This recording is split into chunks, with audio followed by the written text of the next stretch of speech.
Assalamualaikum warahmatullahi wabarakatuh.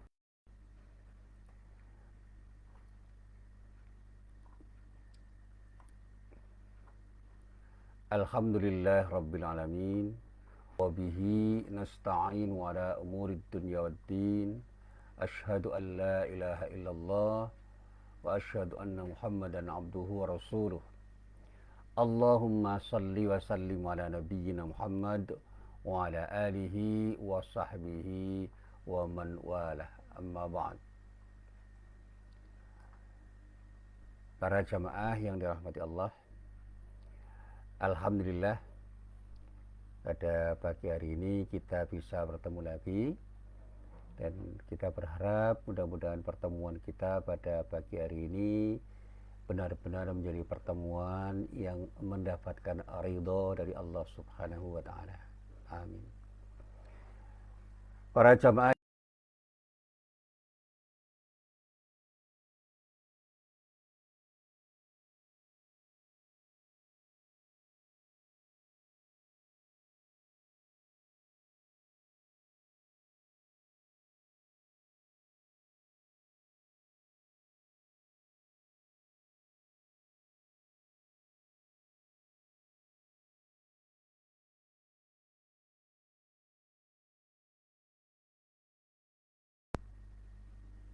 pertanyaan itu terkait dengan misalnya ketika kita itu takut datang ke masjid karena hujan deras, karena ada petir yang menyambar, atau ketika ada sesuatu yang membuat kita itu ragu-ragu untuk masjid karena ada sesuatu yang bisa memberikan mudarat ketika kita datang ke masjid.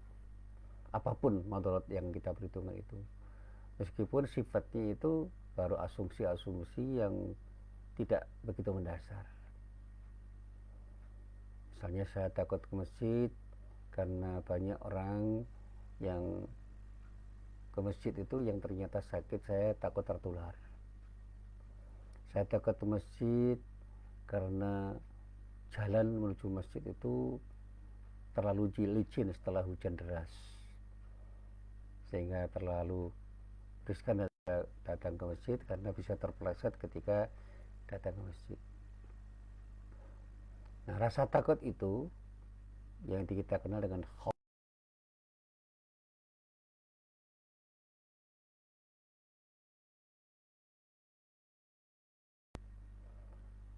Nah, sementara kita ini juga harus takut kepada Allah, baik takut terhadap azabnya atau siksanya.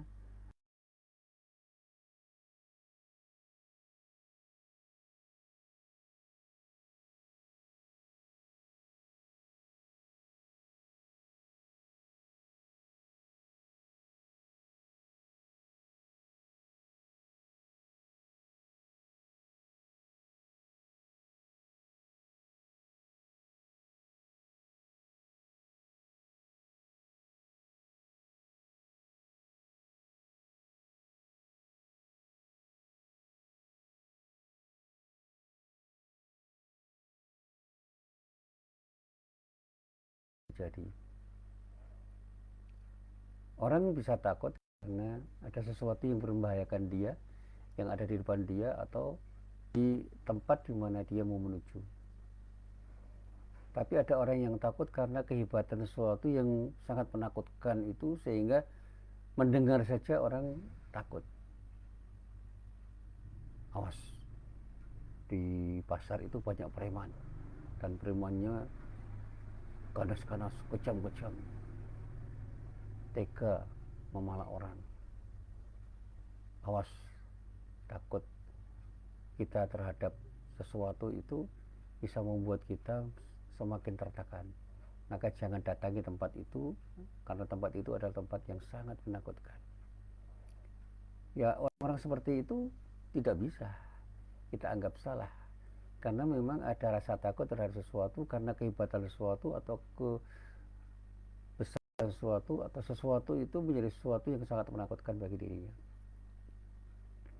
Tetapi ketika kita itu takut kepada Allah dengan pengertian khasyah, itu bukan berarti kita memandang Allah itu sebagai zat yang menakutkan, tetapi memandangnya sebagai zat yang harus kita hormati.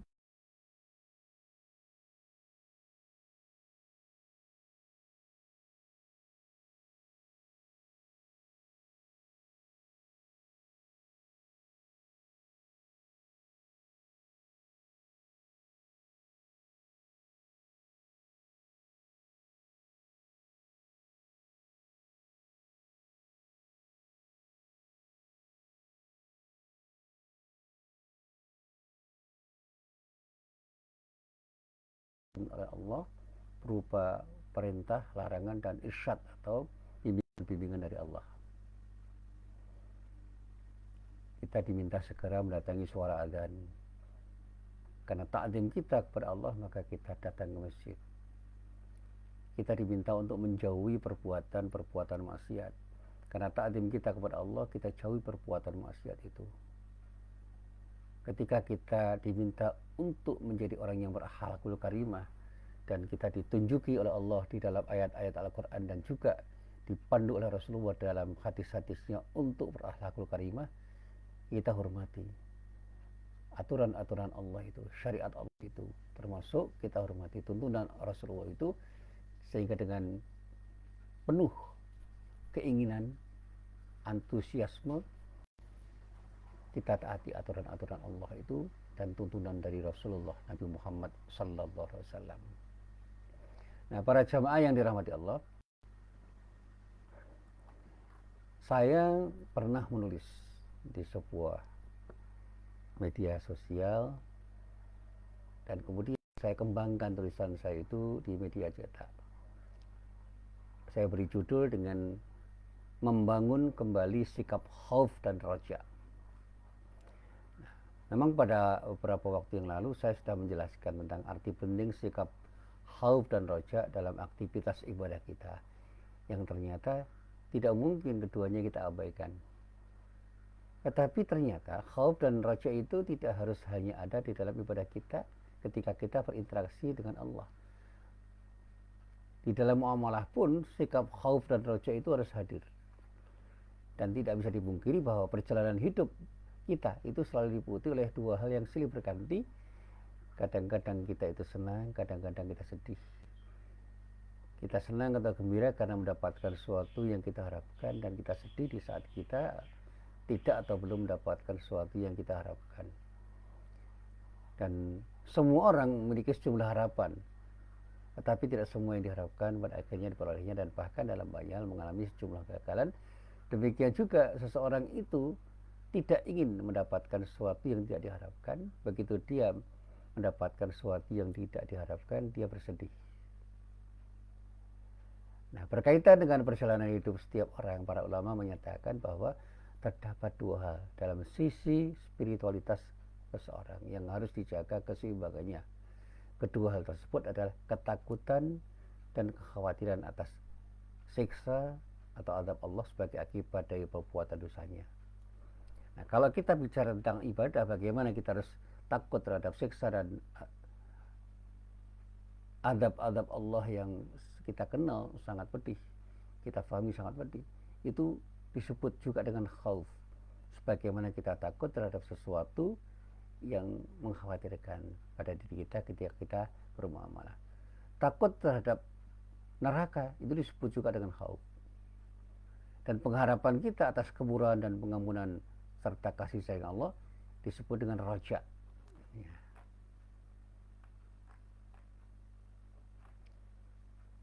Nah, sekarang saya ingin menjelaskan kemana arah pengertian konsep khauf dan roja itu dalam dunia spiritualitas yang seringkali dianggap sebagai salah satu dari bagian ahwal. Ahwal itu adalah konsep tasawuf yang merupakan jamak dari hal yang biasanya diartikan sebagai keadaan mental atau mental stage dalam bahasa Inggris yang dialami oleh orang-orang yang sedang mengalami proses spiritualitas. Nah, para sufi itu biasanya mengenalkan konsep-konsep yang terkait dengan hal itu dalam perjalanan spiritualnya. Saya pernah membaca penjelasan para ulama tentang Ibnu Arabi yang menyebutkan bahwa hal itu sebagai sifat yang dimiliki oleh seorang yang disebut oleh para sufi dengan sebutan salik, orang yang sudah berproses untuk mencari kebenaran, orang yang berproses untuk mendekatkan diri pada Allah pada suatu waktu dan tidak pada waktu yang lain, seperti kata-kata ishq, kerinduan yang sangat, kata fana misalnya. Jadi hilangnya kesadaran orang pada dirinya sehingga dia hanya mengingat Allah, itu fana. Nah, eksistensinya bergantung pada sebuah kondisi. Hal itu akan sirna begitu kita itu tidak ingat lagi pada sesuatu yang harus kita ingat atau sesuatu yang sementara ini kita ingat. Misalnya ketika orang itu merindu pada seseorang, kerinduan itu akan hilang ketika orang itu sudah bertemu dengan orang yang dirindukan. Dan hal itu sesuatu yang ada di dalam diri kita dan tidak bisa kita saksikan secara fisik, sehingga orang yang mengalaminya pun kadang-kadang tidak bisa melukiskan dengan ungkapan kata. Dan bahkan dalam kajian tasawuf, ahwal itu adalah kondisi kejiwaan yang dikatakan berasal dari Allah sebagai hadiah. Sehingga orang-orang tasawuf mengatakan hal itu anugerah dari Allah. Bahkan beberapa ulama mengatakan hal itu adalah sesuatu yang tidak diam dan tidak mengikat atau dinamis. Al-Ghazali yang memberi pandangan yang menyatakan bahwa apabila seorang itu sudah mantap dan menetap dalam suatu posisi spiritual tertentu, dalam pengertian tasawuf disebut maqam, yaitu posisi spiritual seorang, di mana orang itu berada di dalam satu posisi tertentu, maka orang itu bisa saja merasakan keindahan dirinya ketika beribadah kepada Allah. Sehingga kedekatannya kepada Allah itu dia rasakan ketika dia sholat misalnya. Dan itulah sesuatu yang muncul di dalam diri orang sebagai akibat dari perolehan yang didapatkan dari Allah Subhanahu wa ta'ala. Nah, para jamaah yang dirahmati Allah, memang ada kata lain yang dipakai oleh para ulama untuk menyebut perasaan takut samping khauf di dalam kajian-kajian tasawuf yang disebut dengan khasyah. Nah, khasyah itu adalah rasa takut yang dilatar belakangi oleh pengetahuan terhadap kebesaran dan kemuliaan Allah. Allah yang ditakuti itu bukan karena Allah menakutkan, tetapi karena Allah itu maha besar, Allah maha perkasa, Allah maha mulia, sehingga kesempurnaan Allah dengan sifatnya itu membuat orang menjadikan Allah itu sebagai zat yang ditakuti bukan dengan cara menjauhi, tapi dengan cara mendekatinya. Sehingga di dalam surat Fatir ayat 28 dikatakan innama yakhsyallaha min ibadil ulama. Sesungguhnya yang takut kepada Allah di antara hamba-hambanya hanyalah para ulama. Yang dimaksud dengan ulama itu adalah orang-orang yang betul-betul punya pengetahuan tentang Allah dan punya kesadaran untuk bertuhan kepada Allah, yang karena ilmunya yang dalam, maka kesadarannya semakin tinggi sehingga dia benar-benar ingin mendekatkan diri kepada Allah dengan sikap khasyahnya. Nah, orang yang memiliki sikap khasyah adalah orang yang mengerti akan kekaguman Allah dan menyadari atas kesempurnaan Allah, dan karena kesadaran dirinya atas kesempurnaan dan kekuasaan Allah serta kemuliaannya, orang itu kemudian melakukan tindakan dalam rangka untuk mendekatkan dirinya kepada Allah Subhanahu wa taala dalam ibadah dan muamalahnya. Sehingga orang yang takut dalam mengenal khasyah itu adalah orang yang selalu ingin mendekatkan diri kepada Allah dengan berupaya untuk melaksanakan syariat Allah dengan sebaik-baiknya karena dia ingin mendapatkan yang terbaik dari Allah Subhanahu wa taala. Nah, para jamaah yang dirahmati Allah, berkaitan dengan khauf dan raja ini, dalam kajian-kajian tasawuf memang dijelaskan dengan panjang lebar. Dan orang mengatakan bahwa orang pada suatu saat akan mengalami sikap khauf dan akan mengalami sikap raja. Orang berada dalam sikap khauf karena orang itu khawatir, karena pada saatnya orang itu akan bisa mendapatkan adab dari Allah karena ketidakmauannya untuk taat kepada Allah dengan ketaatan yang penuh. Sehingga ia merasa khawatir, jangan-jangan Allah akan melupakan dirinya dan kemudian Allah mengazabnya karena dia lupa kepada Allah.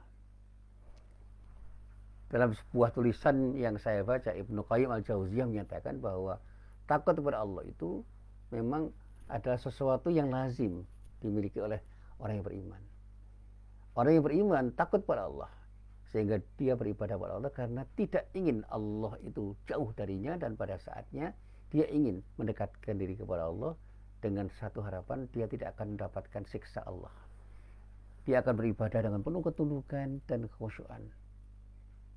Dan dia takut berdosa ketika berbuat maksiat.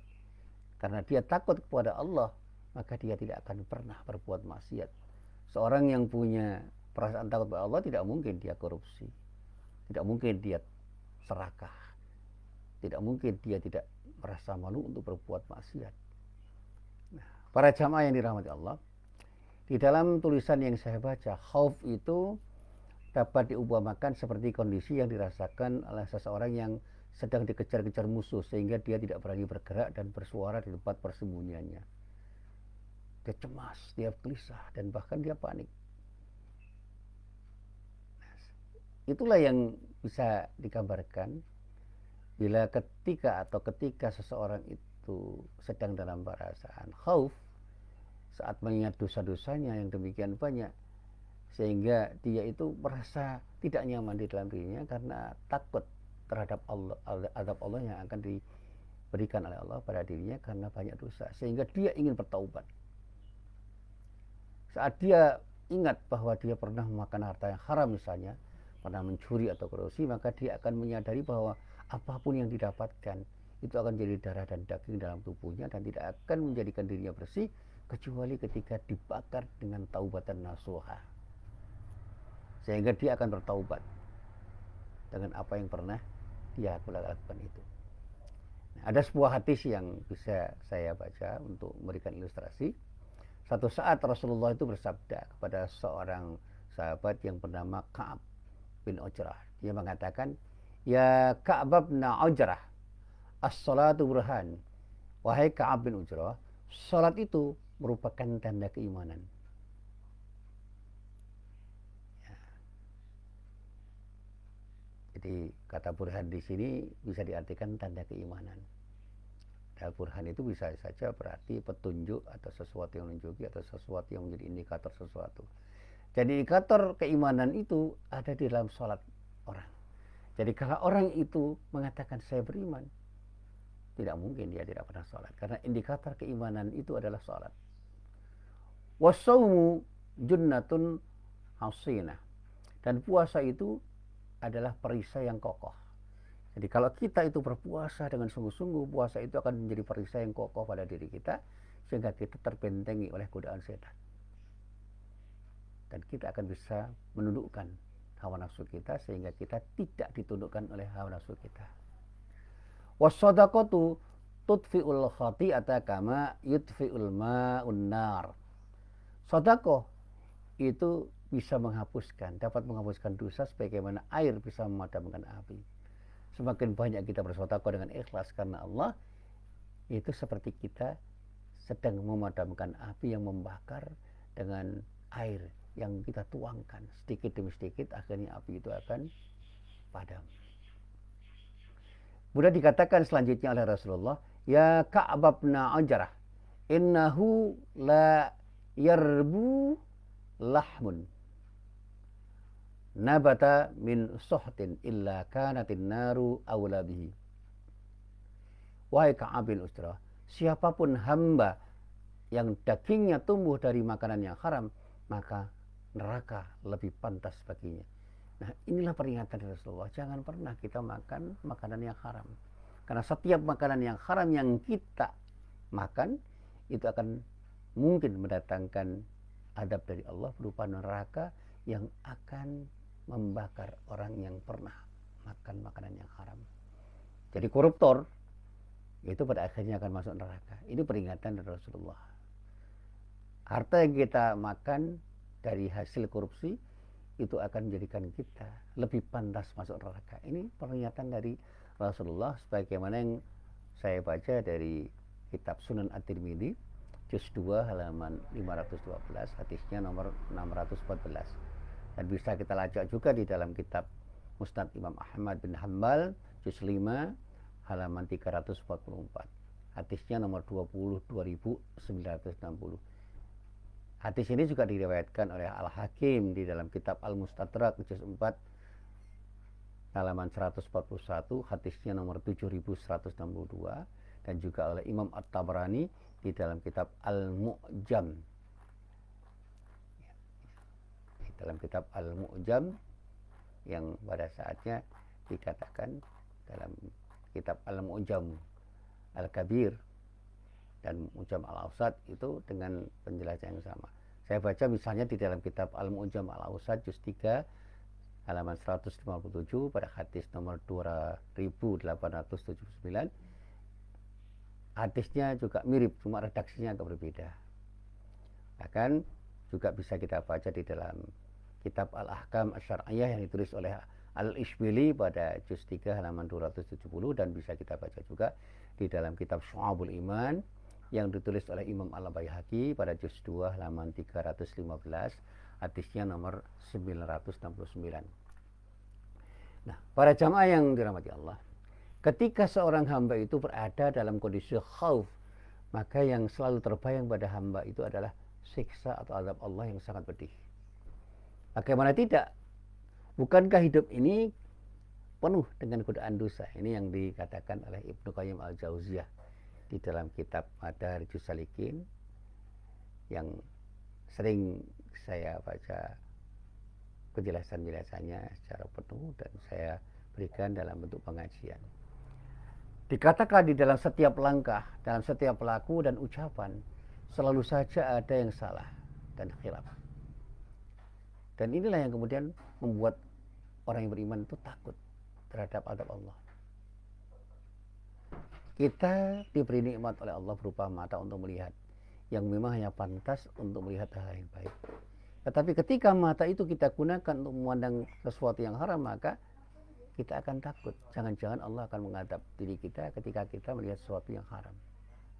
Dan kita pantas untuk bertaubat segera kepada Allah.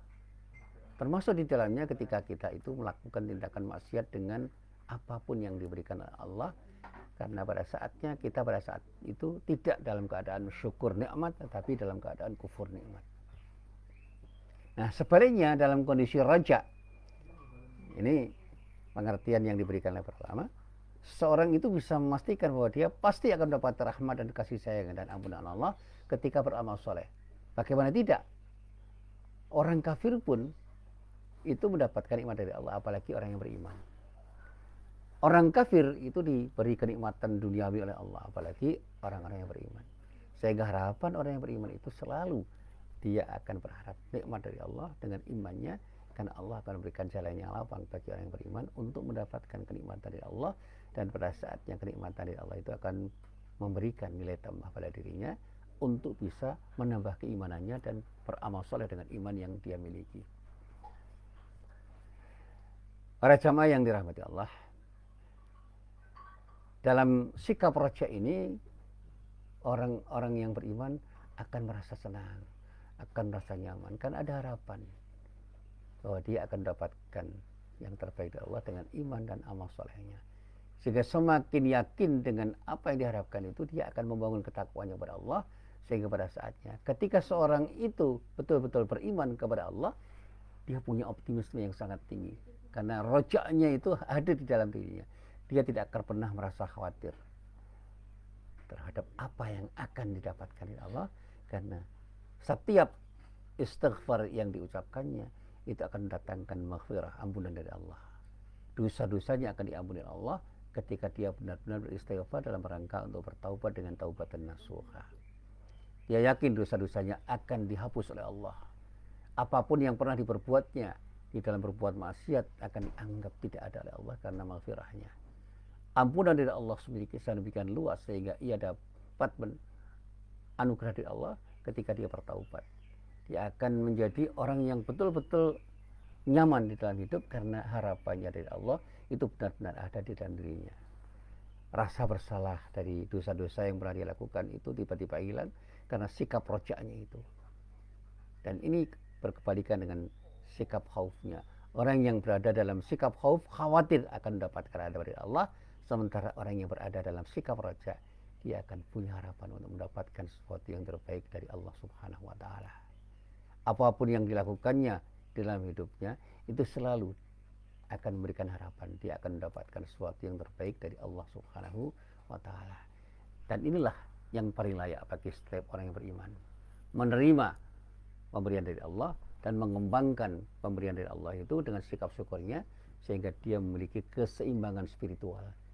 Dia bisa menggabungkan antara sikap khauf dan rojaknya secara proporsional dalam porsi yang tepat dan benar, sehingga dalam kondisi khauf dia meyakini betul bahwa ketika dia bermaksiat Allah pasti akan mengadabnya, sehingga dia takut untuk berbuat maksiat karena dia yakin Allah akan memberikan adab terhadap dirinya ketika berbuat maksiat. Sementara ketika dia itu berada dalam sikap rojak, dia yakin taubatnya dalam tindakan maksiat akan mendapatkan maghfirah dari Allah, dan setiap amal soleh yang dilakukannya akan mendapatkan pahala yang terbaik dari Allah. Dengan sikap rojaknya dia akan selalu optimis untuk mendapatkan yang terbaik dari Allah. Optimisme dari seorang yang punya sikap rojak itu akan memberikan motivasi yang tinggi untuk selalu hadir menjadi hamba Allah yang taat, dan pada saatnya dalam taatnya dia selalu ingat kepada Allah, dan pada saat dia ingat kepada Allah dia akan selalu hadir untuk mendekatkan diri kepada Allah Subhanahu wa taala dimanapun dan kapanpun dia berada. Nah, para jamaah yang dirahmati Allah, endingnya begini. Ketika seorang muslim itu punya sikap khauf, pasti dia tidak akan pernah mau berbuat maksiat karena takut mendapatkan adab dari Allah. Tetapi sebaliknya, dia punya sikap roja karena setiap amal soleh yang dia lakukannya, dia lakukan kapanpun dan dimanapun akan mendapatkan pahala yang terbaik dari Allah, dan pada akhirnya dia akan optimis akan mendapatkan surga yang dijanjikan oleh Allah pada orang-orang yang bertakwa. Inilah apa yang bisa saya sampaikan untuk melengkapi kajian saya pada minggu yang kemarin. Mudah-mudahan bermanfaat. Billahi taufik wal hidayah. Wassalamualaikum warahmatullahi wabarakatuh.